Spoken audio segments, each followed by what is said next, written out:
Well, David has given up all hope of reconciling now with this unstable and thoroughly fallen King Saul. And as a result, he took the drastic and morally questionable step of moving his large and growing army of disaffected Israelites, and no doubt their families, out of Israel after he made a deal with the Philistine king of Gath.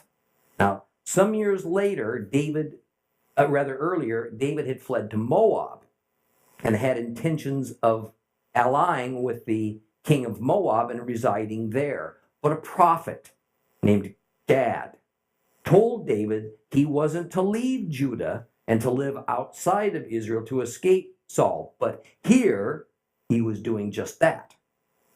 Now, Achish welcomed David and his 600 men as defectors, whereas only a couple of years earlier, he had seized David as he fled alone from Saul's wrath. David had to pretend that he was insane in order to escape Judah and Moab, but now he's voluntarily returned to Philistia with a bargaining chip, an army, to help the king of Gath achieve his ambitions. And at first, David and his men stayed in the royal city of Gath as guests of the king, but that wore thin on both sides. So David asked if he could be granted a place out in the countryside to move his army. And now Achish was only too glad to comply, because no doubt there was friction between David's people and his from both a political and a social perspective. After all, we do have a large contingent of Hebrews suddenly moving in with what had been, up to now, a long-time sworn enemy. An enemy with a substantially different culture, a pagan Philistine culture, which was quite different than that of the Israelites. Now, it's important to understand that just as Israel had been a confederation of 12 tribes. Oops. Got it, guys? Okay. That Israel had been a confederation of 12 independent tribes ever since they entered the promised land under Joshua, and that Saul was the first to have some limited access in uniting these tribes towards nationhood. So it was for the Philistines. Philistia was not a sovereign nation under a single government leader. At this time, it consisted of 5 independent kings over 5 cities and their outlying territories. They were a confederation of 5 small kingdoms consisting of the same ethnic people, and they were close allies, but that's about as far as it went.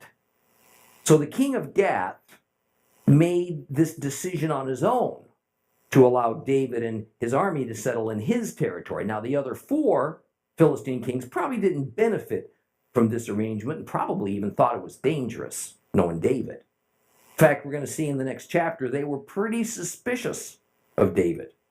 Well, Achish assigned David the village and the area of Ziklag for his own. Now, for David, this was ideal. This would have been a racially mixed village comprised of some Hebrews and some Philistines. Ziklag was at one time an Israelite town that belonged to Judah. That the Philistines captured it and now controlled it by no means meant that the Hebrews were all kicked out. Rather, those Hebrews remained who were willing to accept kind of a vassal status or even subjugation to Achish, or those who really had no means to leave and go anywhere else. So they were joined by some Philistines who moved in. Now, this would have been a much more comfortable and familiar accommodation for David and all of his men and their families than that thoroughly Philistine capital city of Gath. Further, David was now deep enough into Philistine territory to discourage Saul from pursuing him, but far enough into the Philistine countryside that Achish wouldn't be entirely aware of David's daily activities. But there was a disadvantage as well. Ziklag was sufficiently isolated to be vulnerable to attack from these various tribes of desert marauders, including the Amalekites. So let's reread part of 1 Samuel chapter 27 to get us started this evening. 1 Samuel chapter 27, we're going to start at verse 7. If you have a complete Jewish Bible, it's page 329.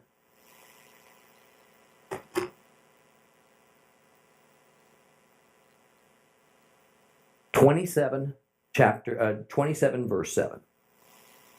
After David had been living in the country of the Philistines for a year and 4 months, he and his men began going up and raiding the Geshuri, the Geshuri, and the Amalek. From ancient times, these people had lived in the land in the direction of Shur all the way to Egypt.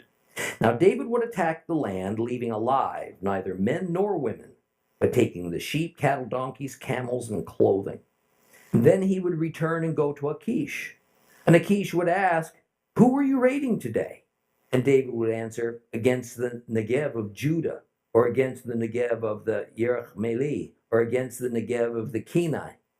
And the reason David spared neither men nor women to be brought to Gath is that he thought, we don't want them telling on us, saying David did so-and-so. That's how he conducted his raids for as long as he lived in the country of the Philistines. And Achish believed him. And he said, "David has caused his own people Israel to despise him utterly. He'll be my servant forever." Once David and his men had gained a measure of trust from Achish and established themselves into the territory of Ziklag, a time that's listed, by the way, as a year and 4 months, there began a substantial change in their behavior. They attacked and they plundered nearby tribes as a means of making a living. No doubt they learned much about Philistine military tactics and methods, and this served them well, both now in their raiding, and then later on when David was king and he had to take on the Philistines in battle. Our complete Jewish Bible and other Bibles say that David's army especially picked on the Geshurites, the Gerizites, and the Amalekites. Actually, it was probably just the Geshurites and the Amalekites. The Hebrew word typically translated as Gerizites is Gizri, and it literally means separated or cut off ones.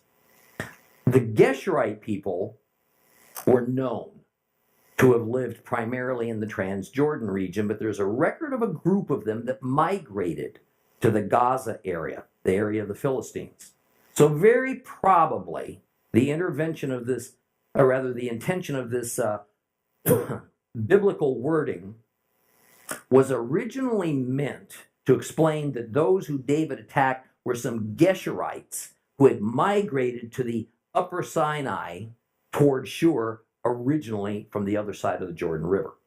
They were a band of Geshurites who had Gizri separated themselves from the main tribal stomping grounds on the east side of the river, and they moved to Philistine lands. In any case, David's methods were utterly ruthless. His army killed everyone they encountered, men and women. He took all of their belongings, their domesticated animals, everything as loot.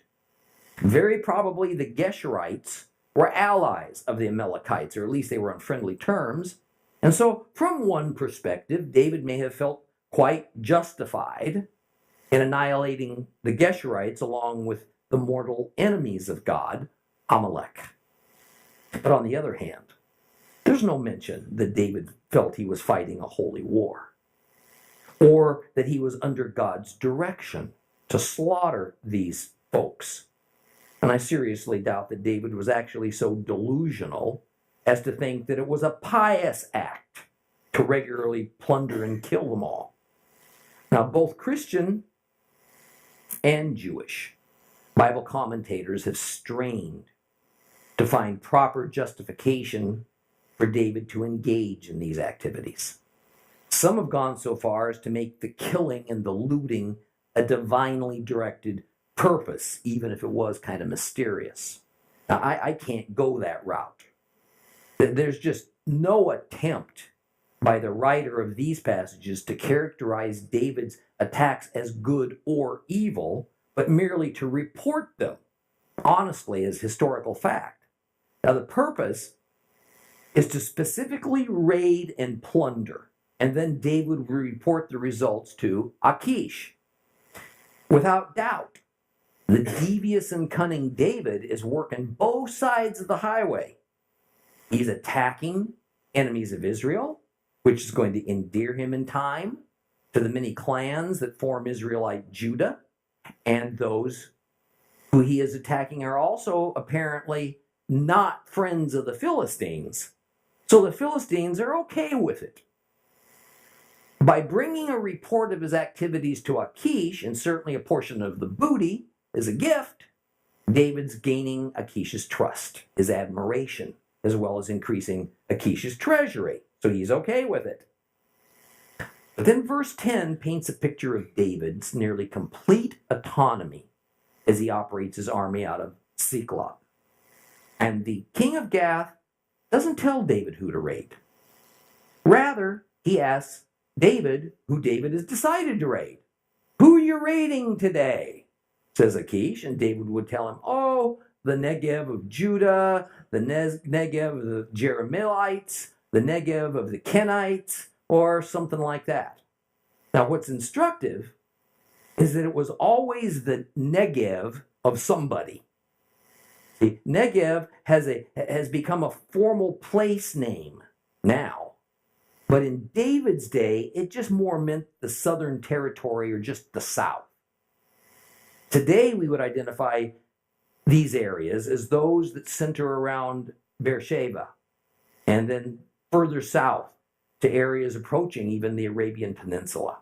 Now, notice that these areas are far away from Saul's area of influence, the north of Canaan, thus giving Israel's king no cause to oppose David in his forays. Now, verse 11 says that the reason that David killed all the Amalekites and the Geshurites was so they didn't report the details of his activities to Achish. Thus, we're left with no doubt that David's purpose for slaughtering these people had little, if anything, to do with God's command to Israel to destroy Amalek. Killing those people allowed David to operate in secret. King Achish knew only of the amount of plunder that David decided to tell him about. David could have amassed much more in the way of weapons and wealth than Achish had any idea about. And further, the Philistines, well, they weren't barbarians, and they may not have approved of David's ruthless tactics. But verse 12 reveals something that we shouldn't take lightly. That because David operated in the Negev, the south of Judah, meaning territory that belonged to the tribe of Judah, which was his own tribe, Achish figured that David must now be seen as a pariah to his own people. And thus David had burned all bridges to his past. Now he's nothing less than a naturalized Philistine. Now, are we to assume that David has completely fooled Achish? He has no intent of actually being loyal to Philistia. Could it be that this whole thing was an elaborate ruse? And David is actually doing things that are distasteful to him. It's all for a higher, although very secret purpose. Or is David so far off the reservation that he truly has let his circumstances dictate that the dark side of his character, his evil inclination, has now taken firm hold? It's almost as though he's got at least one foot onto the same road that eventually Saul chose, and it led to his failed kingship and total abandonment by Jehovah. Now, as I said earlier, This is a topic that's carefully avoided by commentators because of the can of worms that it opens. But I think that it is one that demonstrates a very great lesson to us. Heroes, including Bible heroes, are by nature flawed. And yet, those major flaws are often what facilitates their heroic actions and enables them to be able to do them. You know, I can recall my father, who served in World War II, telling me about General Patton, and that man was loathed by his men and terribly feared by his enemies. This was because General Patton was as arrogant as a Roman emperor, as attention-seeking as a diva, as ruthless as Genghis Khan, and as stone-cold as a mortician. But he was also a brilliant tactician. The man simply loved war. He had no use in this world if he wasn't a warrior at war. Patton was a typically flawed hero who achieved great victories, largely because he had no problem doing things other men would never think to do or allow themselves to do. David can be legitimately called a type, a shadow of Messiah. The true Messiah would even come from David's hereditary lineage. But that in no way means that David was an early version of Messiah. Nor does it mean that David's character was to be compared with Yeshua's. If we can learn anything from this, it is that David was a mere man. Even though he was handpicked by God to be the first king over a united and sovereign Israel.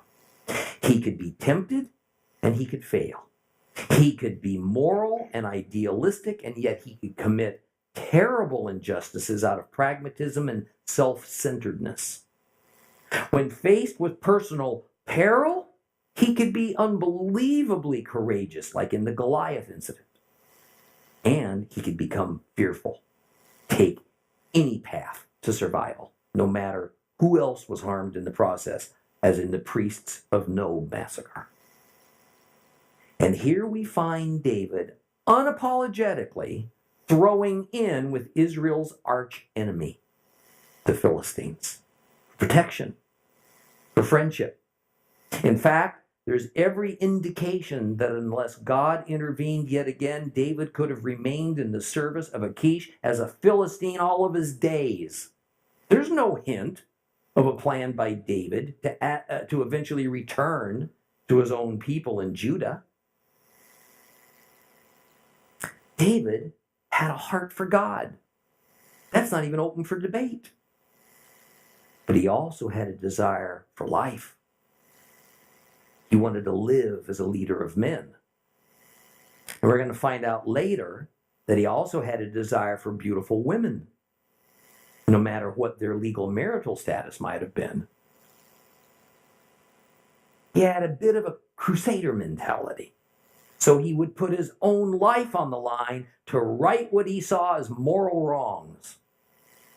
He valued life on the one hand, but on the other hand, he could take life without remorse. If he felt it was justifiable in his own eyes. He was amazingly deep and introspective, as demonstrated by his many psalms. He was also impulsive and rash, as demonstrated by his determination to kill Nabal for merely being insulted. To keep his own activities private by killing countless men and women just so Achish couldn't question them. And yet God loved him. And he used him mightily. And outside of God's own son, Yeshua, he may be the most revered Bible hero by Christian and Jew alike, and the most beloved of the divine Father. See, this ought to give every one of us who loves the Lord the greatest hope. Even when we fail miserably, provided we maintain unwavering loyalty to God, He'll continue to claim us.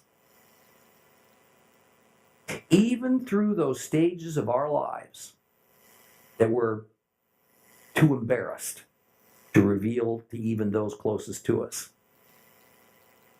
after some of our darkest moments, God can still use us for His kingdom if we'll stick to Him.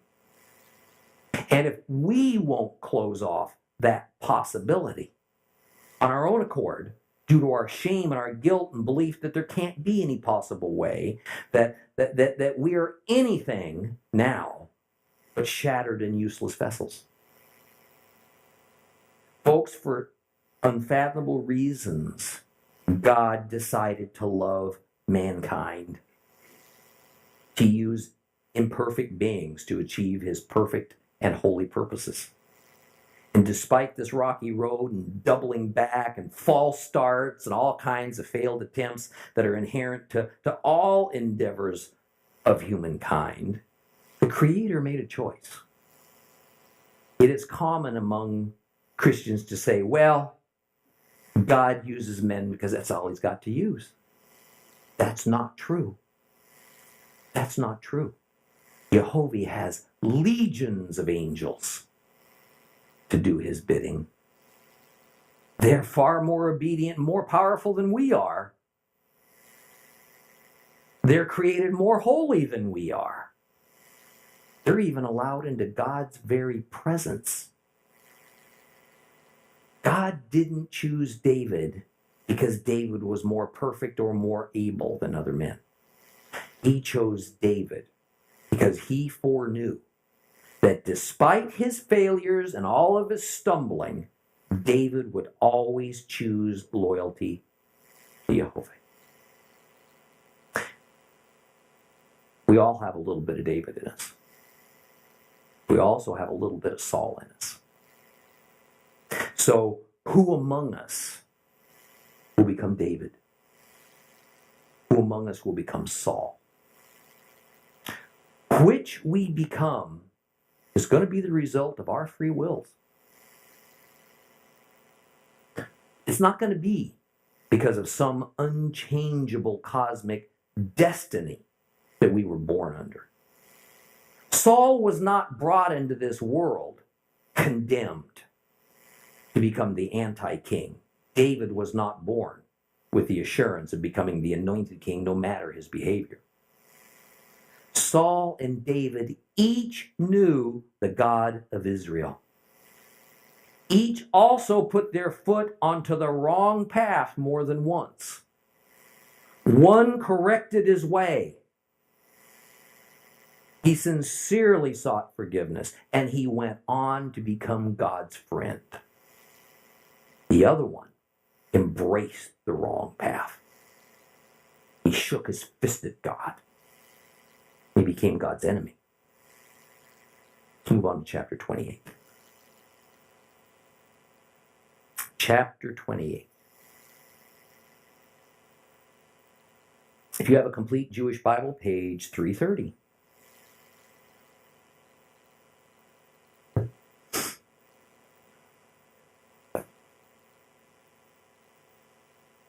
In due time, the Philistines, assembled their armies for war against Israel, and Achish told David, "You know, of course, that your men and you will join me in the army in battle." And David answered Achish, "Well, I see that you already know what your servant will do." And Achish said to David, "For that answer, I'm making you my personal bodyguard for life." Now, Samuel was dead. All Israel had mourned him, buried him in his city of Ramah. Also, Shaul had expelled from the land those who tell the fortune by communicating with the dead or with a demonic spirit. The Philistines assembled. Then they went and pitched camp at Shunem, while Saul gathered all Israel together and pitched camp at Gilboa. And when Saul saw the army of the Philistines, he became afraid. It struck terror in his heart. But when he consulted Adonai, Adonai didn't answer him, not by dreams, not by Urim, not by the prophets. And then Saul said to his servants, try to find a woman who tells the fortune by communicating with the dead. I want to go and consult with her. And his servants answered him, yes, there is a woman in Endor who tells the future by communicating with the dead. So Saul disguised himself by wearing different clothing, went with 2 men, came to the woman by night and said, tell me the future, please. Bring up the dead from the dead, the person I named to you. And the woman answered, here. You know what Saul did and how he expelled from the land those who tell the future by communicating with the dead or with the demonic spirit. Why are you trying to entrap me into causing my own death? But Saul swore to her by Adonai, as Adonai lives, you will not be punished for doing this. Then the woman asked, whom should I bring up for you? He said, bring up for me Shmuel. And when the woman saw Samuel, she let out a shriek. And then the woman said to Saul, why have you deceived me? You yourself are Saul. And the king replied, don't be afraid. Just tell me what you see. And the woman said to Saul, I see a godlike being coming up out of the earth. And he asked her, what does he look like? And she said, an old man's coming up. He's wearing a cloak. Saul realized it was Samuel. So he bowed with his face to the ground and prostrated himself. And Samuel asked Saul, why have you disturbed me, brought me up? Saul answered, well, I'm very upset because the Philistines are making war against me and God has left me and he doesn't answer me anymore, and neither by my prophets or not by dreams. This is why I've called you, so that you can let me know what to do. And Samuel said, why ask me? If God has left you and become your enemy, Adonai has done for himself what he foretold through me. Adonai has torn the kingdom out of your hands and given it to your fellow countryman David, because you didn't obey what Adonai said and execute his furious anger towards Amalek. That's why Adonai is doing this to you today. And Adonai is giving Israel as well as yourself over into the power of the Philistines. And tomorrow, you and your sons will be with me. Adonai will hand over Israel's army to the power of the Philistines. Saul immediately fell full length on the ground. He became terribly frightened because of what Samuel had said. He had no strength left in him, for he had eaten nothing all that day and night. And the woman approached Saul, saw that he was panic-stricken, and said to him, here, your servant listened to what you said. I put my life in my hands and did what you requested me to do. Now, therefore, please, listen to what your servant says. Let me put a little food in front of you and then eat so you'll have some strength when you go on your way. But he refused. He said, I won't eat. Then his servants together with the woman urged him, and he heeded what they said. He got up off the ground and sat on the bed. And the woman had a fattened calf in the house, and she hurried to slaughter it. And then she took flour and kneaded it and baked matzah with it. She served it to Saul, to his servants. They ate, and afterwards they got up and they went away that night.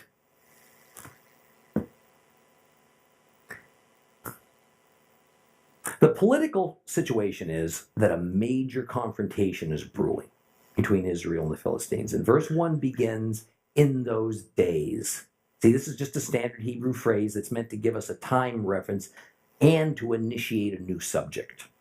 Therefore, what this chapter describes sequentially happens after the events of chapter 27, yet not so long after that there's a definite connection between the two stories. The reason for this coming war, well, they're not given, because they're not relative to the purpose of the story. Achish says to David, it's a foregone conclusion that David's going to fight on the Philistines against his fellow Hebrews, right? David was caught up in a vice. Up to now, his removal from his own people, Israel, and his binding himself to Israel's enemy, Philistia, had proved advantageous. It was highly profitable for him. But he had chosen to participate in a dangerous game, and it was only a matter of time before he was going to have to take a public stance. Would he fight for his own people, or would he fight against them? Even more, who are his people now? With whom is he identified? David responds to Achish such that Achish takes it to mean that David has given unquestioned loyalty over to him. He's so taken by David's response that in verse 2, Achish makes David his Somer Rosh, the keeper of my head. That is his personal bodyguard. But if one looks closely at what David said to Achish, the words were kind of ambiguous. There wasn't any promise of loyalty. There was really no commitment to fight alongside Achish. Rather, all David said was that the king was well aware of what David's fighting capabilities were. And if we stopped right here, we'd think that David would do many things to enrich himself and aid the Philistines in the process if it was all necessary. But there's little chance he'd actually fight against his own brethren on Achish's behalf. Thus, that's why he was being so clever, so vague in his response. But if we thought that, we'd be wrong. To set the stage for what happens next, the writer or the editor of this portion of 1 Samuel reminds us that the greatest prophet, Samuel, has died. In fact, he had died before David had defected to Philistia. Further, after his death, King Saul had, for some unspoken reason, expelled all the diviners and the necromancers from Israel. I mean, was this some kind of a temporary pang of religious fervor upon Samuel's death that had prompted this in Saul? Now, necromancers are those who conjure up the spirits of the dead and communicate with them. There were other diviners who openly made contact with demonic spirits, but no matter. The Torah law forbids such a thing on any level. Leviticus 19:31. Do not turn to spirit mediums or sorcerers. Don't seek them out to be defiled by them. I'm Adonai, your God. Leviticus 20, verse 6. The person who turns to spirit mediums and sorcerers to go fornicating after them, I will set myself against him and cut him off from his people. Verse 4 sets the scene. The Philistines have advanced for war, and they've set up a battle camp at Shunem, which is located on a mountainside opposite of Gilboa, where King Saul had set up his opposing battle camp. Now, Gilboa was located on the northeastern edge of the Jezreel Valley. No doubt the two sides could see one another. That was customary in those days. By foot, those two camps were probably no more than 2 hours apart. So we see that the coming battle would take place where countless battles had been fought for centuries and would be fought for millennia. The Valley of Jezreel, the same place where the Battle of Armageddon is going to be waged. This was well north of Judah and of the Negev, where David operated. And this makes sense because Saul's tribal coalition consisted entirely now of the northern Israelite tribes. And this is where the Philistines would have desired to operate more freely, since their ally David had Judah under control. Well, when Saul took a long look at this Philistine army arrayed out in front of him, he went into a panic. Already the utter darkness of despair had gathered around Saul. He was condemned. Oh, he knew it. He felt it. His tormented conscience convulsed in the knowledge of this. What was going to happen when the sun rose tomorrow morning and those armies raced at one another with deadly intentions? His overwhelming fear can only be understood, and it was finally sinking in. He was on his own. The Lord God of Israel had abandoned him completely, permanently. After all, if not for this reason, then what? He had fought the Philistines on a number of occasions, and he usually came out the victor. But this time, He was filled with foreboding and terrorized. It was understood in that era that the first thing that any army did before firing that first arrow in anger was to consult their gods for direction. No doubt the Philistines had consulted with Dagon, and they were confident of their victory. But what about Saul? Samuel made it clear that his God had withdrawn from Saul, and no amount of groveling or insistence was going to reverse that situation. Saul had no gods to consult. And knowing that he desperately needed some kind of direction, some kind of wisdom from the spiritual sphere in order to have any chance against these Philistines, he proceeded as though by using the standard Torah protocols in a mechanical fashion, that the Lord would have a little choice but to communicate with him and give him what he sought. And verse 6 explains that he used every means known to him to consult God, but he received no response. Thus, we get a brief list of the biblically approved ways that God communicated with men: by dreams, by Urim and Thummim, and by prophets. Dreams were a means that the Lord often used to talk to lay people, the common Israelites. The use of the Urim and Thummim stones was limited to the high priest, and the passage saying only Urim is just shorthand. Prophets spoke God's wisdom to the kings. So, not through his own dreams and not through the high priest did God speak to Saul. And of course, since Samuel was dead, Saul had no prophet to bring the Lord's oracle to him. To whom could he turn for answers? Shaul took his usual route. He tried to go around God's laws and commandments. He tried to obtain God's wisdom in some kind of an alternative way. And since you can't force a dream upon yourself or anybody else, as far as I know, and since the high priest apparently tried in vain in Saul's presence, but the Urim and Thummim would produce no answer for him, the only remaining choice was to get a prophet to give Saul God's wisdom. And since Samuel, his prophet, was dead, well, the only way to accomplish that was to have a necromancer call up Samuel from the grave. Now, as I was kind of contemplating this, I thought to myself, isn't that the way of all humans in all ages and in all eras? Even Christians at times tend to think we can ignore God's laws and commandments and instead ask the Lord to bless our own ways, our own personal desires, our own methods.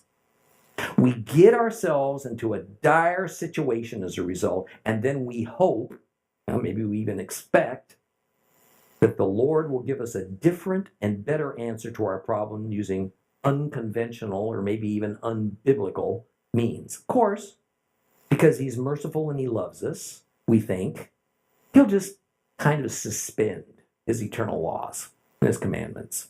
Just this once. He'll give us a solution that we prefer better. And like Saul, we try to find that loophole to kind of go around the Lord's ways and his principles and his patterns, sincerely believing that perhaps we can find another way to get to him.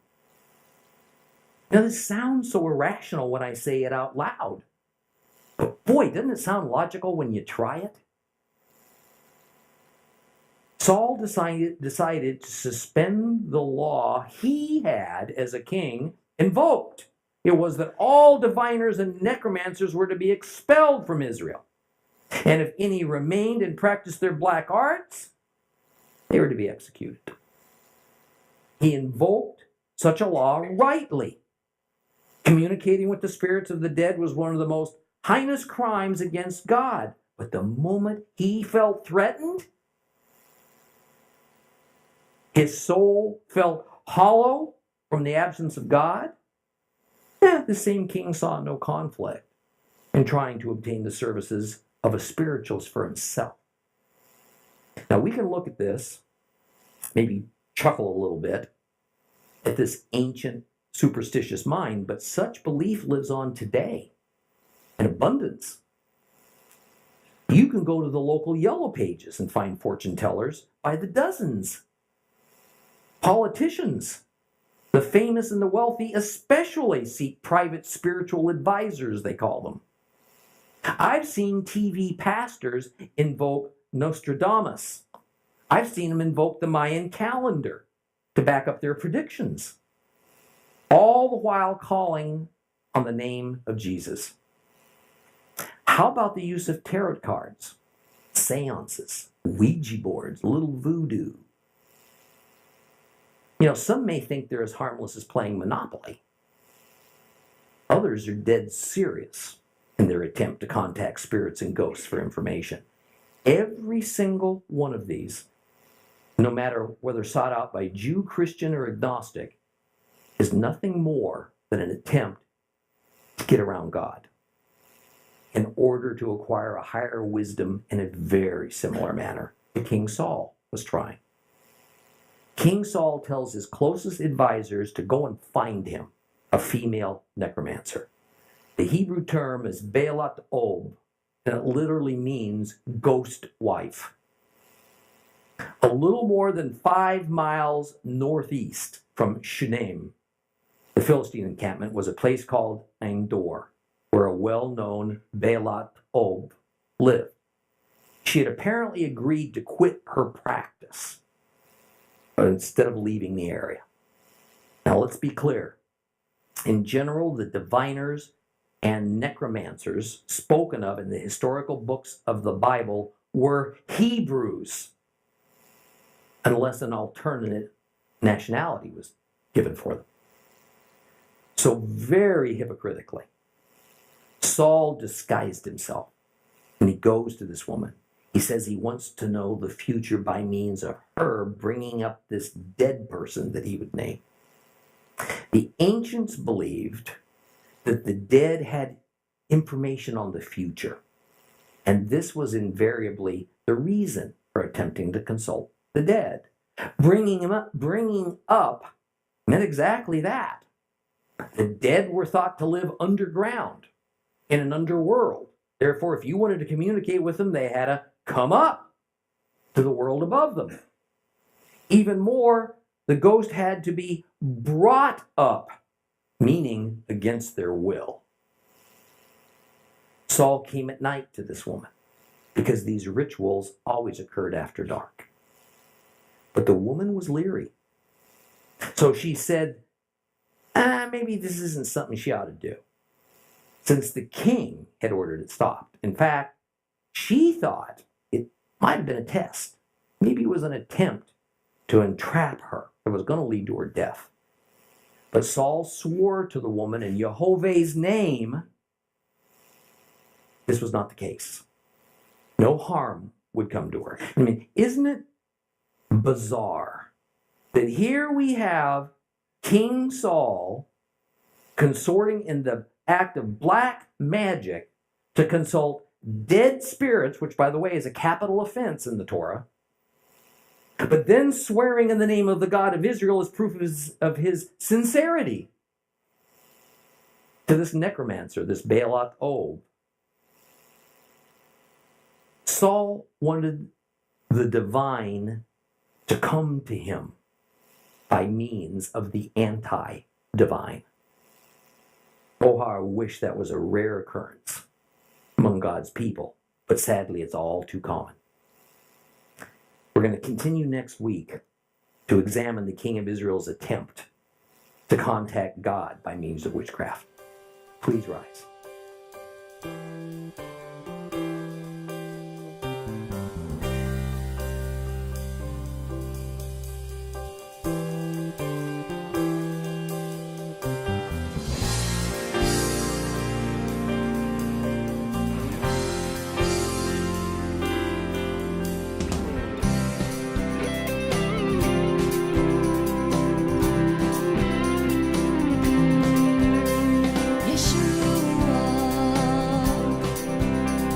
Geshurites.